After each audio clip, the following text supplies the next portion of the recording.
നമസ്കാരം. ശിവടിച്ചൻ്റെ മലയാളം ക്ലാസ്സിലേക്ക് സ്വാഗതം. നമുക്ക് ബാച്ചിൻ്റെ ഒന്നാമത്തെ യൂണിറ്റിലെ ലാസ്റ്റ് ചാപ്റ്ററിലേക്ക് പോകാം. എം കുഞ്ഞാമൻ്റെ എതിര് എന്ന ആത്മകഥയിലെ ആദ്യ ഭാഗമാണ് വിശപ്പ് എന്ന ഭാഗം. എതിരിലെ ഫസ്റ്റ് പോർഷനാണത്. അതാണ് നമുക്ക് പഠിക്കാനായി നൽകിയിരിക്കുന്നത്.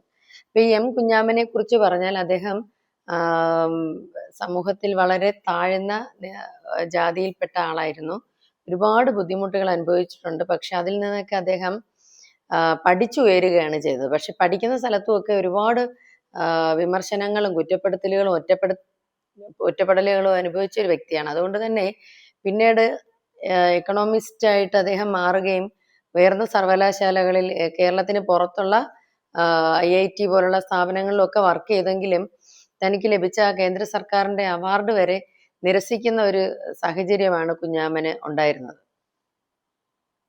അതിന് കാരണമായിട്ട് അദ്ദേഹം പറയുന്നത് തനിക്ക് ബാല്യകാലത്ത് അനുഭവിക്കേണ്ടി വന്ന ദുരിതങ്ങൾ, ബുദ്ധിമുട്ടുകൾ, തനിക്ക് ഈ അവാർഡ് സർക്കാരിനെതിരെയുള്ള നിരാസമല്ല, തൻ്റെ ജീവിതത്തിലുണ്ടായ ബുദ്ധിമുട്ടുകൾ ഓർക്കുമ്പോൾ ഇത് സ്വീകരിക്കാൻ കഴിയുന്നില്ല എന്നാണ് അദ്ദേഹം പറയുന്നത്. ഇദ്ദേഹത്തിൻ്റെ ബാല്യകാല ജീവിതത്തെക്കുറിച്ച് പറയുന്നു. ഇരുട്ട് നിറഞ്ഞതായിരുന്നു വീട്ടിൻ്റെ അന്തരീക്ഷം. ആ സമുദായത്തിൻ്റെ, അതായത് താഴ്ന്ന സമുദായത്തിൽപ്പെട്ടതായതുകൊണ്ട് ഒരു തരത്തിലും ജീവിതം മുന്നോട്ട് നയിക്കാൻ കഴിയാത്തൊരവസ്ഥയായിരുന്നു. അച്ഛൻ്റെ പേര് അയ്യപ്പൻ, അമ്മയുടെ പേര് ചെറോണ. അവർക്ക് അക്ഷരമൊന്നും അറിയില്ലായിരുന്നു. എച്ചിലെടുത്ത് അത് തിന്നുമാണ് ജീവിതം. അതായത് അടുത്തുള്ള വീടുകളിലൊക്കെ എച്ചിലേല പിറക്കാൻ പോകും. അച്ഛൻ കന്നുപൂട്ടാൻ പോവും, കൃഷിക്ക് പോവും. കടുത്ത ദാരിദ്ര്യവും പിന്നെ അടിച്ചമർത്തപ്പെട്ട ജാതിയും ഒന്ന് മറ്റൊന്നിനെ ഊട്ടി വളർത്തി. എന്താണ് കടുത്ത ദാരിദ്ര്യം, അടിച്ചമർത്തപ്പെട്ട ജാതി, ഇത് രണ്ടും കൂടെ ഇദ്ദേഹത്തിന്റെ ജീവിതത്തെ ദുസ്സഹമാക്കി.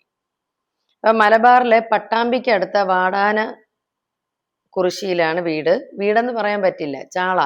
അതായത് ഇങ്ങനെ മറച്ചു കെട്ടിയ ഒരു പുര, ഒരു മണ്ണെണ്ണ വിളക്കുണ്ട്. അപ്പൊ ഞാൻ അത് വെച്ച് പുസ്തകം വായിക്കാൻ തുടങ്ങുമ്പോൾ അമ്മ അതെടുത്ത് അടുക്കളയിലേക്ക് കൊണ്ടുപോകും.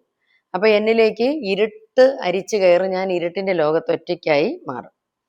ഇപ്പൊ വിശക്കുമ്പോൾ ജന്മിമാരുടെ വീടുകളിലേക്ക് പോകും. അവരവിടെ നിന്ന് കഞ്ഞി പാത്രത്തിൽ തരില്ല, മുറ്റത്ത് ഒരു കുഴി കുത്തിയിട്ടുണ്ടാവും, അതിനകത്ത് ഇല ഇട്ട് അതിനകത്തായിരിക്കും കഞ്ഞി ഒഴിച്ചു തരുന്നത്. അതൊന്ന് ആലോചിച്ച് നോക്കണേ, മനുഷ്യനും തമ്മിലുള്ള ജാതിപരമായ വ്യത്യാസം. ഇതൊക്കെ കണ്ടിട്ടാണ് വിവേകാനന്ദൻ കേരളം ഒരു ഭ്രാന്താലയമാണെന്ന് പറഞ്ഞത്.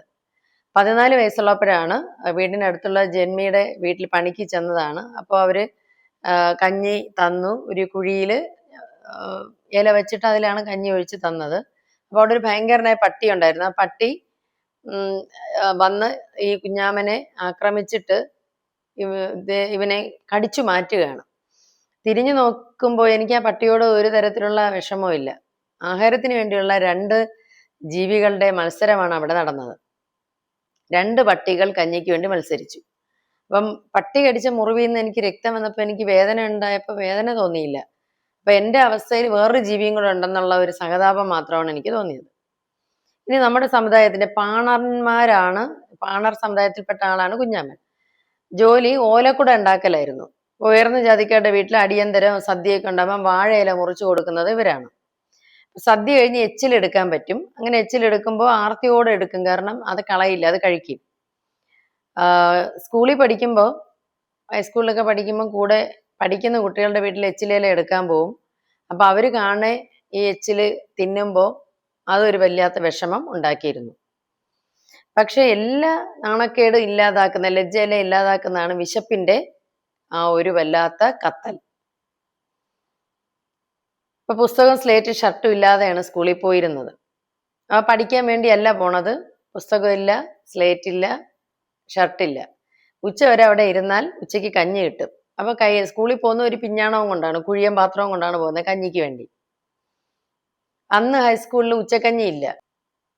അപ്പോൾ നാട്ടിൽ ആരെങ്കിലും എന്തെങ്കിലും വിശേഷങ്ങൾ അവരുടെ വീട്ടിലുണ്ടെങ്കിൽ സ്കൂളിലേക്ക് ഉച്ചക്കഞ്ഞി തരും, അതാണ് കുടിക്കുന്നത്. പിന്നെ സ്കൂളിൽ ഉച്ചക്കഞ്ഞി ഇല്ലാത്ത ദിവസം ചേട്ടൻ മാങ്ങ അരിഞ്ഞ് തരും, അതും തിന്ന് പച്ചവെള്ളം കുടിച്ച് ക്ലാസ്സിൽ പോയിരിക്കും. പിന്നെ തൊട്ട് അപ്പുറത്ത് LP സ്കൂളിൽ സർക്കാർ വക കുട്ടികൾക്ക് ഉച്ചയ്ക്ക് ഉപ്പുമാവുണ്ട്. ഇപ്പൊ ലക്ഷ്മി ഏടത്തി ഉപ്പുമാവ് ഉണ്ടാക്കുമ്പോൾ അതിൽ കുറച്ചെടുത്ത് പൊതിഞ്ഞ് അവിടുത്തെ മൂത്രപ്പുരയിൽ വെക്കും. അപ്പൊ ഞാൻ ഹൈസ്കൂൾ വിദ്യാർത്ഥിയല്ലേ, ഞാൻ ഞാൻ കഴിക്കുന്ന ആരെങ്കിലും കണ്ടാലോ എന്ന് ഭയന്നാണ് അവരിത് ചെയ്യുന്നത്. അവരുടെ പണി പോവും. അപ്പൊ മൂത്രപ്പുരയിൽ പോയിരുന്നാണ് ഞാൻ ആ ഉപ്പുമാവ് കഴിച്ചിരുന്നത്. അപ്പൊ വാടാനം കുറിശ്ശിയിലെ സ്കൂളിനെ കുറിച്ച് ഓർക്കുമ്പോൾ അധ്യാപകരെ കുറിച്ച് എനിക്ക് ഓർമ്മ വരില്ല, സുഹൃത്തുക്കളെ കുറിച്ച് ഓർമ്മ വരില്ല. പിന്നെ ആരെ കുറിച്ചാണ് ഓർമ്മ വരുന്നത്?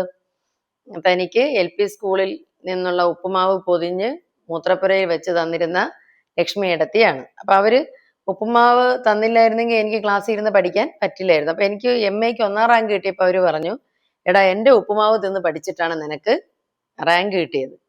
ശരിക്കും അത് സത്യമായിരുന്നു. ഭക്ഷണമായിരുന്നു അന്നത്തെ കാലത്തെ ഏറ്റവും വലിയ പ്രശ്നം. അപ്പം മാനസികമായ ഈ ഒരു വിഷമത്തിൽ നിന്ന് അന്ന് കരകയറണമെങ്കിൽ സാമ്പത്തികമായ എന്തെങ്കിലുമൊക്കെ വേണം. ഇപ്പൊ സാമ്പത്തികമായിട്ട് മറ്റൊരാളിനെ പരാശ്രയം, അതായത് മറ്റൊരാളിനെ ആശ്രയിക്കുന്ന ആളിനെ സമൂഹത്തിന് ബന്ധിച്ചിടാൻ കഴിയും. നിരക്ഷരരായി, അതായത് വിദ്യാഭ്യാസമില്ലാതെ പട്ടിണി കിടക്കുന്ന അയ്യപ്പനും ചെറോണയും, അതായത് എൻ്റെ അച്ഛനമ്മമാർ എന്നെ സ്കൂളിലേക്ക് അയച്ചത് എന്തിനു വേണ്ടിയാണ്? പഠിക്കാൻ വേണ്ടിയല്ല, ഭക്ഷണത്തിന് വേണ്ടിയായിരുന്നു. ഏറ്റവും വലിയ പ്രശ്നമായിരുന്നു അന്ന് ഭക്ഷണം.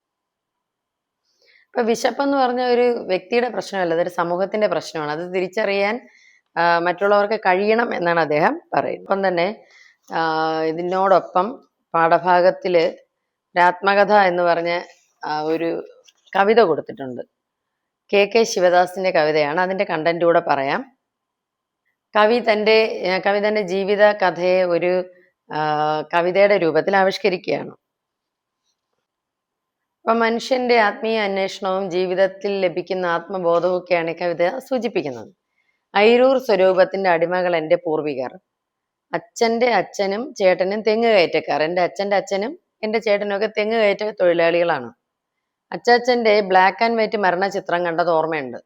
അതായത് അന്നത്തെ കാലത്ത് ബ്ലാക്ക് ആൻഡ് വൈറ്റ് ഫോട്ടോയാണ് ഉള്ളത്. അപ്പൊ അത് കണ്ടതിന്റെ ഓർമ്മയുണ്ട്. താവഴി നെടുമ്പുള്ളി മനക്കാരുടെ നോട്ടക്കാർ, അതായത് നെടുമ്പുള്ളി മനയുടെ കാര്യസ്ഥരായിരുന്നു കുടുംബക്കാര്. നോക്കത്താത്ത പറമ്പുകൾ, അതിലൊന്നിൽ കിളിക്കൂട് പോൽ അമ്മ വീട്. അതായത് അമ്മ വീട് ആണ് ഈ നെടുമ്പുള്ളി മനയിലുള്ളത്. അവിടുത്തെ ഒരു കൊച്ചു വീട്ടിലായിരുന്നു താമസം. മാമന്മാർ മീൻപിടുത്തക്കാർ, സ്വന്തക്കാരും ബന്ധുക്കാരും ഏറെ. ഒരുപാട് ബന്ധുക്കളുണ്ട്. മാമന്മാരൊക്കെ മീൻപിടുത്തക്കാരാണ്. പല പല തൊഴിലുകളാണ് ഇവർ ചെയ്യുന്നത്. ജനിച്ച അന്നേ ഞാനൊരു ഏകാഗിയാണ്, ഞാനൊരു ഒറ്റയാനാണ്, ആരെയും കൂസാതെ തലചരിച്ച് നടന്നു.